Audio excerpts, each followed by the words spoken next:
കോതമംഗലത്ത് 23-കാരി ആത്മഹത്യ ചെയ്ത കേസിൽ പ്രതി റമീസിന്റെ മാതാപിതാക്കളെ ഇന്ന് കസ്റ്റഡിയിലെടുക്കും.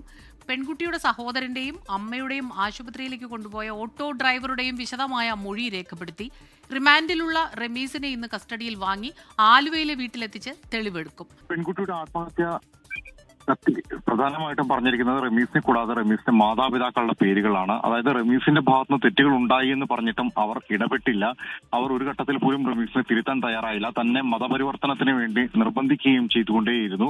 തന്റെ വാക്കുകൾ കേൾക്കാൻ അവർ തയ്യാറായിരുന്നില്ല എന്നീ കാര്യങ്ങളാണ് പ്രധാനമായിട്ടും മാതാപിതാക്കൾക്കെതിരെയായിട്ടുള്ള ആരോപണം. സ്വാഭാവികമായിട്ടും ആത്മഹത്യാ പ്രേരണ കുറ്റത്തിനാണ് മാതാപിതാക്കളെ നിലവിൽ പോലീസ് കസ്റ്റഡിയിലെടുക്കാൻ തുനിയുന്നത്. അതിനുശേഷം വിശദമായി അവരുടെ മൊഴി രേഖപ്പെടുത്തുകയും ചെയ്യും. സംഭവവുമായി ബന്ധപ്പെട്ടുകൊണ്ട് പെൺകുട്ടിയുടെ ബന്ധുക്കളുടെയും ഓട്ടോ ഡ്രൈവർ അടക്കമുള്ള ആളുകളുടെയും മൊഴി ഇതിനോടകം തന്നെ രേഖപ്പെടുത്തിയിട്ടുണ്ട്. റമീസുമായി ബന്ധപ്പെട്ടുകൊണ്ട് ഏറ്റവും ബലപ്പെട്ട് നിൽക്കുന്ന ഒരു കേസ് എന്ന് പറയുന്നത് വിവാഹ വാഗ്ദാനം നൽകി പലയിടങ്ങളിലായി എത്തിച്ച് പീഡിപ്പിച്ചു എന്നുള്ളതാണ്. ഇതിൽ തെളിവെടുപ്പ് നടക്കേണ്ട 2-3 ഇടങ്ങളിൽ ഒരു പ്രധാനപ്പെട്ട ഇടമെന്ന് പറയുന്നത് റമീസിന്റെ വീട് തന്നെയാണ്. അവിടെ വെച്ചാണ് പെൺകുട്ടിയെ മർദ്ദിച്ചതായി പോലീസിന് വിവരം ലഭിച്ചിരിക്കുന്നത്. പോസ്റ്റ്മോർട്ടം റിപ്പോർട്ടിൽ മർദ്ദനമേറ്റതായി പറയുന്നുണ്ട്.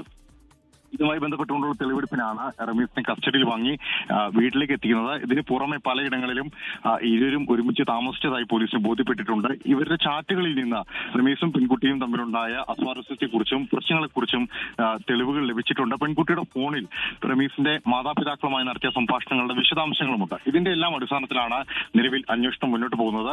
പ്രത്യേക അന്വേഷണ സംഘമാണ് ഈ കേസ് അന്വേഷിക്കുന്നത്. അതിനിടയിലാണ് പെൺകുട്ടിയുടെ ബന്ധുക്കൾ പോലീസ് അന്വേഷണത്തിൽ മതിയായ തൃപ്തിയില്ല, ദുർബല വകുപ്പുകളാണ് ചുമത്തിയിരിക്കുന്നത് എന്നീ കാര്യങ്ങൾ ആരോപിച്ചുകൊണ്ട് ഈ കേസ് NIA-ക്ക് വിടണം എന്നാവശ്യപ്പെട്ട് മുഖ്യമന്ത്രിക്കും DGP-ക്കും കത്ത് നൽകിയിട്ടുള്ളത്.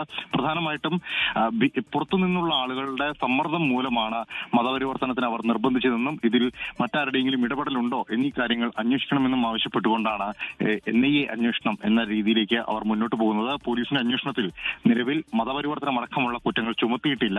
ഇക്കാര്യങ്ങൾ കൂടി അന്വേഷണത്തിന്റെ പരിധിയിൽ വരണം എന്നുള്ളതാണ് കുടുംബത്തിന്റെ ആവശ്യം.